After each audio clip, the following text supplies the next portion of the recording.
बाबा, तुम्हाला दिलेलं वचन आजवर मी सांभाळत आहे. आई, विवाहाच्या नंतर तू आम्हा दोन्ही भावंडांना सोडून दिली. आता तुझं जाण्याचं दुःख बाबांना सहन नाही झालं. 6 महिन्यातच ते आम्हा दोन्ही भावंडांना सोडून गेले. अगं आई, यात माझा काय गो दोष होता? आई बाबा, तुम्हाला ठाऊक होतं ना, या समाजामध्ये ज्या मुलांचं असं छत्र हरवतं, ती मुले कशी जगतात, कुठे राहतात, काय खातात, ते तुम्हाला ठाऊक असूनही कुशाल निघून गेलात. बाबा,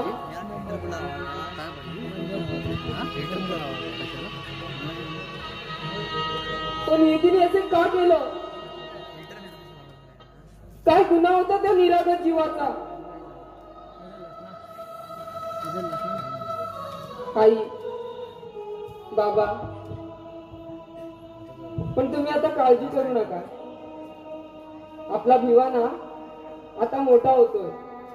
6 वर्षांचा झालाय तो, आणि आता की नाही शाळेत गेलाय. शाळेतून आला ना की मला बोले, ताई मला खाऊ पाहिजे. म्हणून मी की नाही त्याच्या आवडीचे गुलाबजामुन बनवले. खूप हट्टी आहे तो. पण बाबा, तो तुमचे सर्व गुण आहेत त्याच्यामध्ये. परोपकार, प्रेमळ, अगदी तो तुमच्या वळणावरतीच गेलाय. आई बाबा, हो आजपर्यंत तुमची कमी त्याला मी कधीच भासू दिली नाही. आणि माझ्या जीवात प्राण असेपर्यंत तुमची त्याला कधी म्हणजे कधीच आठवण येऊ देणार नाही.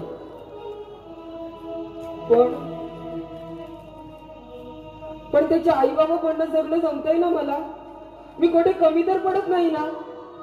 आई बाबा, तुमच्या आशीर्वादाच्या छायातच मी त्याला मोठं करते. बळ द्या बाबा, शक्ती द्या. आई, दिवा आला नाही रे दिवा, मी एकदम मस्त आहे बघ. दिवा, तुला गुलाबजामुन आवडतात ना, म्हणून मी तुझ्या आवडीचे गुलाबजामुन बनवले. दिवा, उद्या कसली रे शाळेला सुट्टी?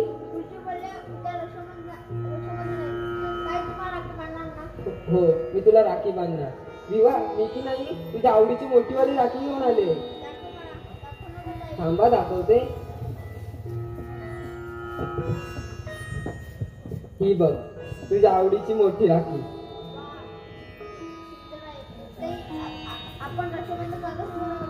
दिवा, जसा तू मोठा होशील ना, मोठ्या वर्गात जाशील, तसे तुला तुझे गुरुजी सांगतील आपण रक्षाबंधन का साजरा करतो ते.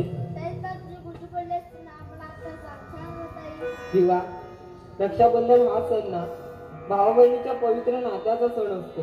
या दिवशी ना बहीण आपल्या भावाला ओवाळते, त्याच्या कपाळाला टिळा लावते, हातात राखी बांधते आणि आपल्या संरक्षणाचं बंधन घालते. अरे यालाच रक्षाबंधन म्हणतात. हो रे बाबा, बरं बस, मी तुला राखी बांधते.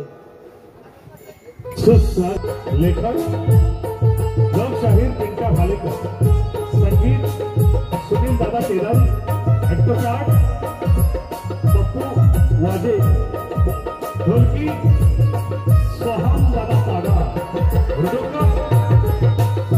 सुरेश साळी, प्रकाश योजना, अभिदादा नटेसह Pandhari Gurav, sound operator Sai sound सर्व्हिसचे मालक चेतन दादा मेस्त्री, रंगभूषा आपले गावकर विश्वनाथ पेंढारीसह उमेश दादा पगार व सर्वेश दुवारे.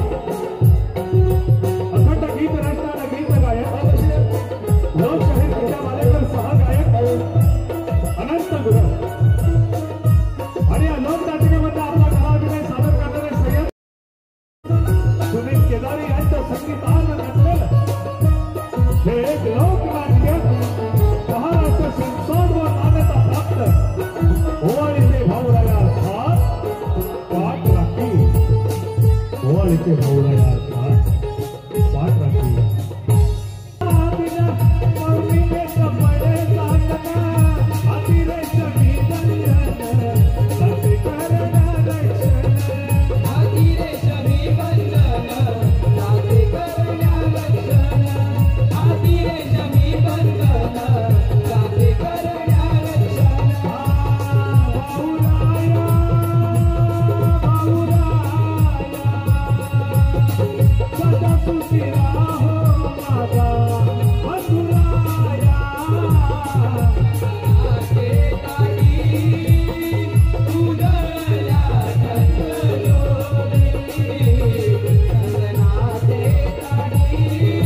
बहिणीचं नातं म्हणतो ना.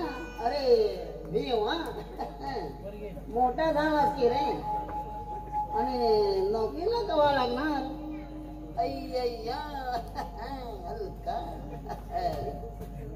अय्या अलका तू किती छान दिसते. रतिलाल अलका काय कर राजा होती ना? काय कर राजा होती? अरे सुंदर बोला त्यात कुठे भंगार बोला. रतिलाल विवा अरे सोड दे त्याला. रतिलाल असा आम्हाला का त्रास देतोस? अरे अलका आम्ही कुठे त्रास देते? आम्ही कुठे त्रास देते? अरे आमच्या दुकानाची उधारी कवा देणार हे विचारण्यासाठी आम्ही येथे आले. त्यात कुठे चुकले म्हणतो मी. रतिलाल काका तुमचे पैसे मी लवकरात लवकर दे. आपण या आता. हा अलका आता आम्ही जात आहे. पण तुला 15 दिवसाची मुदत देत आहे. त्या 15 दिवसाच्या आत माझ्या 15,000 रुपया दिला नाही तर अलका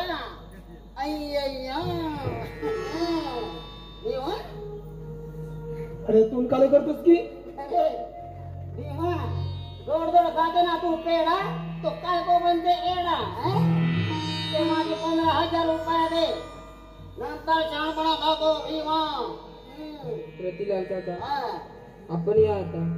मी आपल्या पैशाची व्यवस्था करते. आता आम्ही जात आहे अलका. आता आम्ही जात आहे पण तुला 15 दिवसाची मुदत देत आहे. अलका 15 दिवस. अलका 15 दिवस. ताई बोल विवा. मी किती त्यांचे पैसे द्यायचे ग ताई? मी काय म्हणतो अगं मी एखादी छोटीशी नोकरी शकतो ताई. अगं तू तरी एकटीच काय करणार आता? अगं माझ्या शिक्षणासाठी किती अपमान सहन केला असतो. पण नाही ताई मला आता शिक्षण नको. मी एखादी छोटीशी नोकरी शकतो. येतो ताई. थांब विवा. विवा असं निराश व्हायचं नसतं रे. आणि त्या मारवाड्याचं काय वाईट वाटून घेतोस? अरे तू प्रत्येकाशीच तसं वागतो. आणि मला की नाही तू शिकून फार मोठं झालेलं पाहिजे. आणि आता तुझ्या शिक्षणाला 4 ते 5 वर्ष राहिले. अरे मग तुझं शिक्षण पूर्ण होईल. तू चांगला नोकरीला लागशील. अरे मग हे लोकांचं देणं घेणं बघता येईल. ताई ताई अगं तुला कसं समजावं? अगं का करते माझ्यावर ताई? अगं माझ्यासाठी किती हाल काढलेस ताई. अगं मी जन्मताच माझ्या आई मुली गेल्यानंतर तू माझा सांभाळ केलास. मला लहानाचं मोठं केलंस. अगं घर कामे करून तू मला वाढवलंस. अगं आई बाबांची साधी आठवण येऊ दिलीच नाही. कसं तुझा संसार सुद्धा मांडलाच नाही ताई. अगं जगात तुझ्यासारखी बहीण असायला खरंच भाग्य हवी ताई. खरंच भाग्य हवं. मी किती नशीबान आहे की मला तुझ्यासारखी बहीण मिळाली ताई. मला तुझ्यासारखी बहीण मिळाली. विवा अरे किती विचार करतोस रे विवा. अरे प्रत्येक बहिणी आपल्या भावावर जीवापाड प्रेम करत असते. अगदी निस्वार्थीपणे. आणि मी तर पाठराखण करते तेही आई वडिलांच्या आशीर्वादानं. बरं आज रक्षाबंधन आहे ना. या सुवर्णदिनी असले विषय राहू दे. तू बस मी तुला जेवायला वाढते. पण ताई आज पहिला घास मी तुला बनवणार आणि मग मी खाणार. बरं बाबा चल. चल. नमस्कार नमस्कार मंडळी. त्या गावातील गावकरी मानकरी त्याचे प्रतिष्ठित नागरिक सरपंच पोलीस पाटील आणि त्यांचा मुख्य अध्यक्ष आणि हे माझे लाडके सर्व रसिक बांधव. खरोखर रसिका तुम्ही कलेचे मायबाप आहात. तुम्ही रसिक जन आहात म्हणूनच आम्ही कलाकार स्टेजवर आहोत. हे निश्चितच. म्हणूनच म्हणतो आकाशातील चांदणी जरूर दिसेल. आकाशातील चांदणी जरूर दिसेल. रात पाहिजे. बेधुंद झाली आजची रात. रसिका तुझी साथ पाहिजे. काय करणार? दुसरीवर हजर होतो ना होतो जेव्हा फोन थांब तुझी मान दाबतो. थांब. हॅलो. हा हॅलो. हा बायको. हा नवरा बोलतोय. काय भवरा? अगं भवरा नव्हे तुझा लाडका एकुलता एक नवरा. काय म्हणाली? आताशी उठली. वा छान. काय रात्रीची भांडी? अगं सकाळी उठल्या घासून ठेवली. हा होय होय ठेवली. चहाचा कप अगं रात्री कालोखात नाही तुझ्या मांडीत ठेवला नवीन. काय सापडेत नाही. अगं रात्री कालोखातनं तुझ्या मांडीच्या हुकाला खाली अडकून ठेवलाय. कान तुटला तुटून दे हा. येताना नवीन घेऊन येतो. तोपर्यंत झोप. काय बायको आहे तेव्हा पण कोण? हो मित्रा. अरे बरायला रे वा. म्हणजे चाललंय बघ. होय होय होय. कडक इस्त्री आणि साहेबासारखा वागतोस. म्हणजे काय काय मी कडक नरम ठेवत नाही. घरी जाऊन बायकोची भांडी घालतो. होय. बाकी काय बरं आहे ना? अगदी म्हणजे पारा व्यवस्थित ठेव. पारा व्यवस्थित. होय. महाराजांचं काम जायचं आहे. अलका अलका अलका अलका अलका नव्हे. गाडी ड्रायव्हर आहे सारखा फालका फालका आठवण होती याला. याला फालका. अरे देवेंद्र होय. अरे तुला 4 वर्ष झाला. 4 वर्ष. किती 4 वर्ष झाला. ती सगळी ती अलका आहे ना अलका. होय. ते माझ्या दुकानाची उधारी देत नाही सगळी. मागण्यासाठी गेला तर तिचा भाव भीवा चला माझी कॉलर पकडते. वाट लावते ते बाय. मारवाडिया इकडे कसा काय? होय होय. अलका म्हणजे काय ते लपड नक्कीच दिसत. मेला याला कोण भेटणार? काय मला फुकटचा जिन्नस देतो आणि उधारी थकली मग याला मला सकाळची चाटी देतो. माझ्या सारखा नव्हे. वॉकी यार का मेला बोका. होय. अरे अरे पैसा नाही तो नाही. पैसा नाही तो नाही. साडे अलका आहे ना हसायला मी तयार नाही.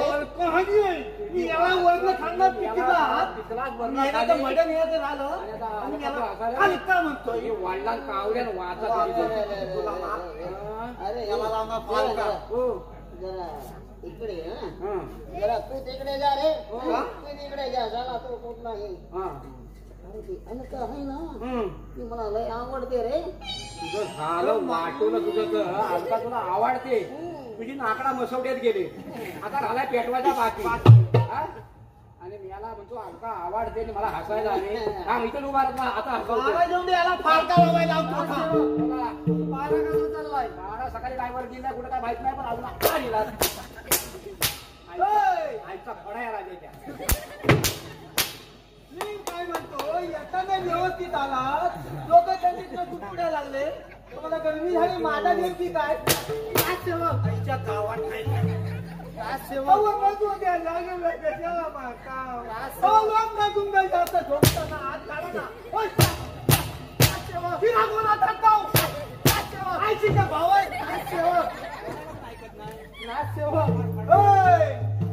तुमची हिंमत असते तर माझ्या प्रस्तावनात येऊन दाखवा. तुम्ही बायका तिकडे येऊन दाखवा.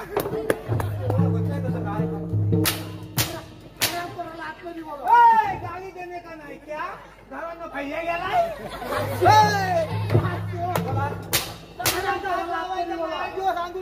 कोरोना होईल.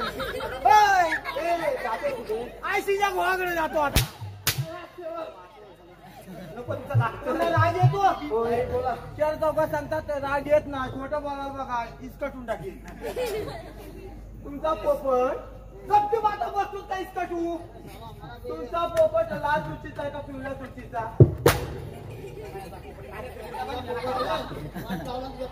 राज येत नाही म्हणता हो ना.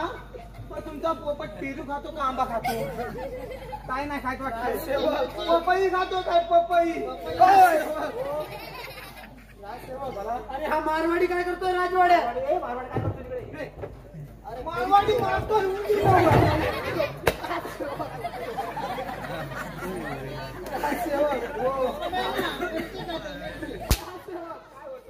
आमची राजकन्या रागिनी आता उपवास झाली. आमची राजकन्या रागिनी तिचा स्वयंवर मांडावाची आमची इच्छा आहे. हात जोडायचा आहे काय? डोकं माझं केलं वाघी कुठला आणू रागिनी. रागान कशाला बघता? तुम्हाला खरं वागा नाही. रागिनीला राजर्पण कसं करा. रागिनीला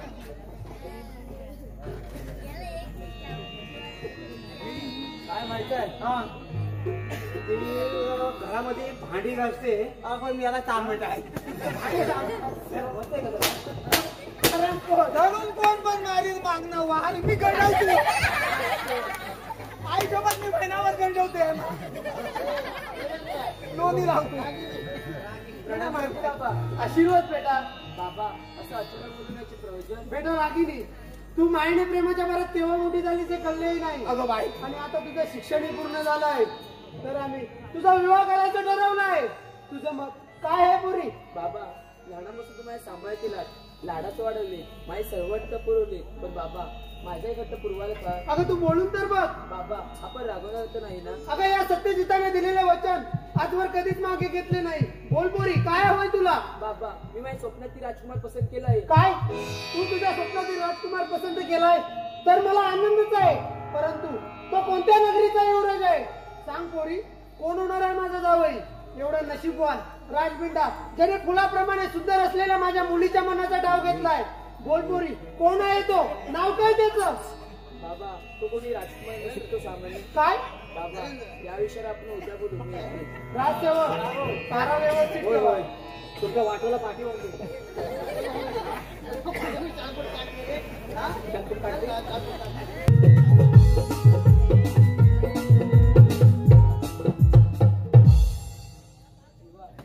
मी फक्त तुझीच आहे. अगं बरं रागिनी, अगं तुझ्या बाबांना हे लग्न मान्य होणार नाही. अगं मी एक आई वडिलांची शाळेने पोरका असलेला सर्वसामान्य घरातील मुलगा. अगं माझ्याकडे तुला काय मिळणार? तू एक राजकुमारी आणि मी एक साधा मुलगा, गरीब घराण्यातील वारस. तू एक राजकुमारी आणि मी एक गरीब शेतकऱ्याचा मुलगा. हे याने कसं काय शक्य आहे रागिनी? अगं कुठे राजा भोज आणि कुठे गंगू तेली? विवा तू खरं ते राहू शकणार नाही आणि दुसऱ्या पुरुषाचा विचार सुद्धा करू शकणार नाही.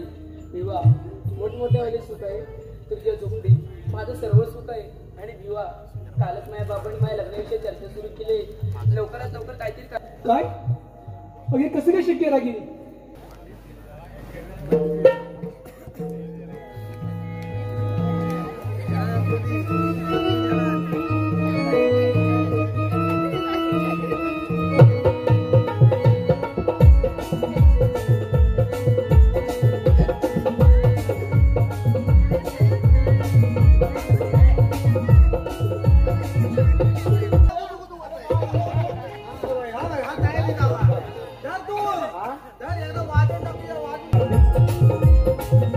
कशी दूर निघून जातात ही नाती रसिका प्रत्यक्ष ह्याच्या माच्यावरती बघ काय असते भावासाठी बघीन. रागिनी, रागिनी, अगं आज आपल्या लग्नाला 2 महिने होऊन गेले. अगं तू खुश आहेस ना? मी खूप खुश आहे. सागर किनारे हवेचा आस्वाद घेणाऱ्याला छोट्या नदीच्या किनारे यायला सुद्धा ठाऊक नाही का? अगं रागिनी, अगं छोट्या नद्या ज्यावेळी एकत्र येतात त्याच वेळी ते सागराची घरे दिसून येते. असं ना विवा तू माझं खूप प्रेम करतोस ना? अगं हे काय विचार नाही झालं? मग आपण दोघीत नाही बाबांच्या घरी केव्हा राहायला जायचं? रागिनी, बाबा जरा जाऊया, पण तुला ती काय कमी आहे?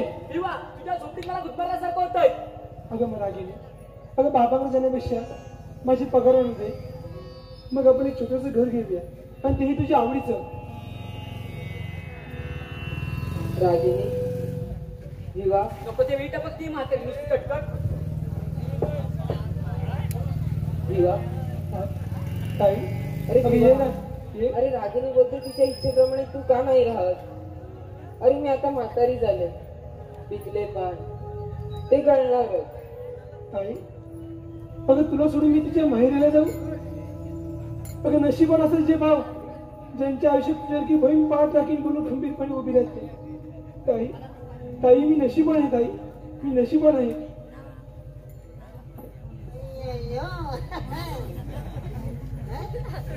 हलकट अगं काशी गेली आणि गंगा बी गेली. हलकट आता पिकले गई म्हातारी झाली. माझे पैसा लुटले रे. मोतीलाल, तुझी काय काम राहिलं तर? अरे राघवती काय को हा देवा काय करायला ते? अरे चला 2-4 वर्ष झाला आम्ही उधारी दिला ना ते मारण्यासाठी आम्ही इथे आले. त्यात कुठे उजाडले? हलकं काय? मोतीलाल काका तो आता कुठे माझं विवाहाचं लग्न झालंय, त्याच्यातून तो सावरतो. तो तुमचे पैसे मी लवकरात लवकर देईल. त्या म्हातारीकडून वसूल करून घ्या सर्व पैसे. उंदरीकडून खायला हवं ना, मग पैसे कोण देणार? रागिनी, बस किंवा आता सगळं असेल झालंय. अगं रागिनी अगं या मारवाडीची उदारी मी माझ्या एकटीसाठी नाही ग केली. अगं माझा विवाह जेव्हा लहान होता ना. काय मेरवानीने केली भावासाठीच केलंयस. अलका तुझे हात तुझे उलटे फिरले रे. गतीलाल अलका विचार करून करून काळाचे पांढरे झाले हं? म्हातारी झाली. माझे पैसे कमा देना आम्ही साले लुटले रे लुटले हं? लुटले रतीलाल काका, हं. हो तुमचे पैसे मी देईन. विवाह आपल्या आईच्या ना सोन्याचं मंगळसूत्र होतं, ते तुला मी तुझ्या लग्नात दिलं. पण आईच्या सोन्याच्या पाटल्या आजवर मी जपून ठेवलंय. तेव्हा मी तुला बोलत होतो ते ती बहीण तुझ्या काही प्रेम नाही करत. ते बापाने काही धंदा ठेवेल ना ते राखायला बसले. अगं नाही ग रागी. चल विवाह. अरे हे भगवान असे तू का करते रे असे तू का करते आमका त्याला काळीच तुटते रे काळीच तुटते. अलका आम्हाला तुझ्या पैसा अडका नको रे नको आम्ही जाते हा अलका जाते आम्ही हा अलका, जाते.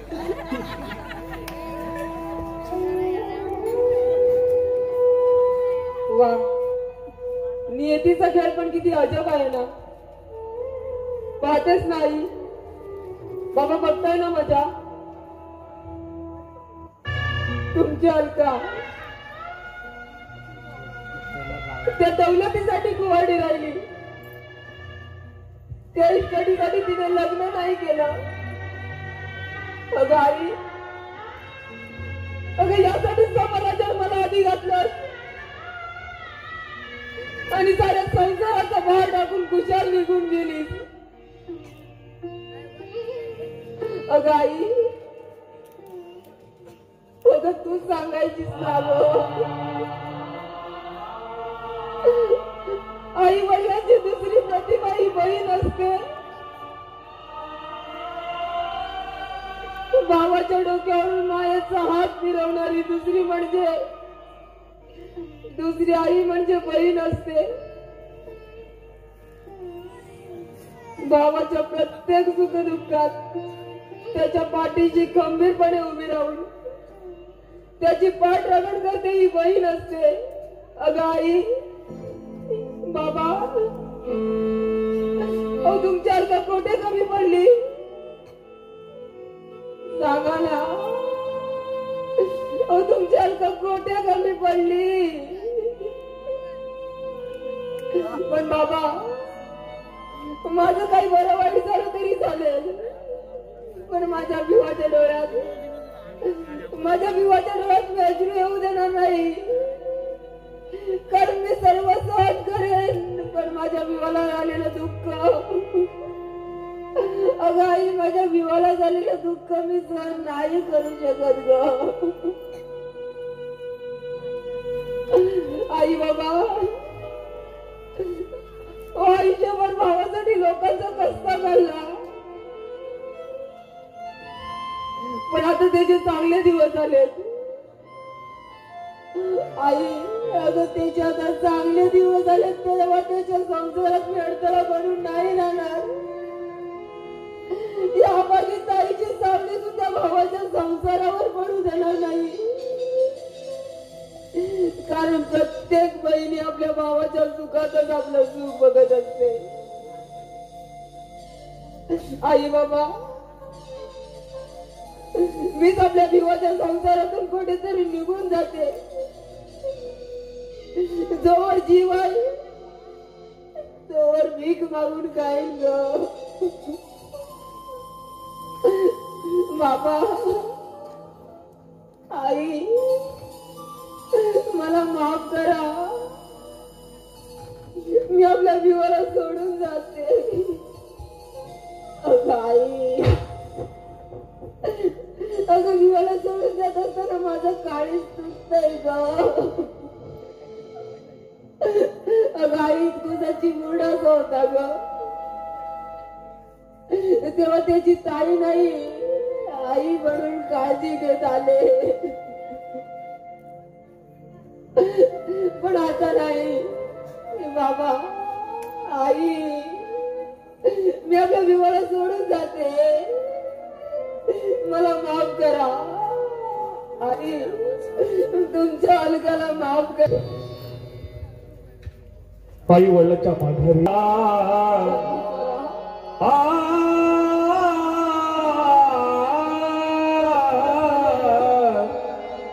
या कपाळी या कपाळी काय कुणाचे कळेना जेविले भारी ते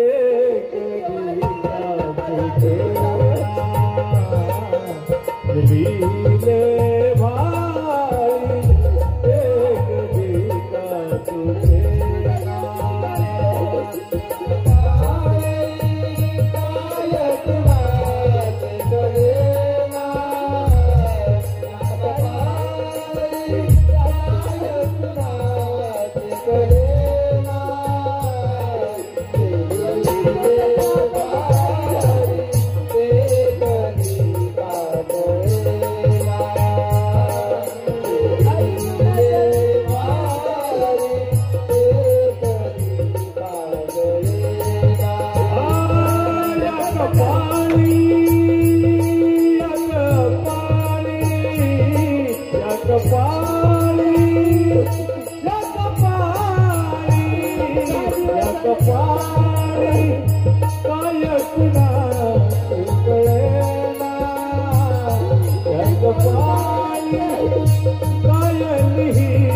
कधी का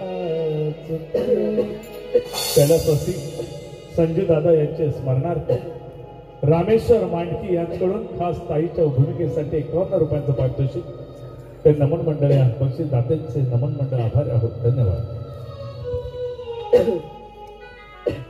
ताई ताई ताई तुझ्या अवस्थेत ताई कोण ताई कोण माझा विवाह आला ताई विवाह आला ताई विवाह आला ताई तुझ्या अवस्थेत ताई तू भीक मागण्यापेक्षा तुझा भाऊ जिवंत घाल ताई मी भीक मागून कमवलेली तूट म्हणजे ताई घरी चल आणि त्या मारवाड्याला नेऊन दे ताई म्हणजे तुझी ताई जगाच्या आणि आई वडिलांच्या कर्जातून मुक्त होऊन अंतर्जानात मुक्त संचार करी ताई मला माफ करा तुमच्या परिस्थितीचा चला आपण घरी चला का गेली ती वेळ केव्हाच निघून गेली ग आणि मी तुला केव्हाच माफ केलं किंवा मी तुला केव्हा सोडून नाही जाणार मी पुन्हा रागिणीच्या खुशीत जन्म घेईन विवाह मला खुशीत घे विवाह मला खुशीत घे विवाह आणि रसिक हो झालेली सेवा अक्कलकोट देवाची स्वामी समर्थ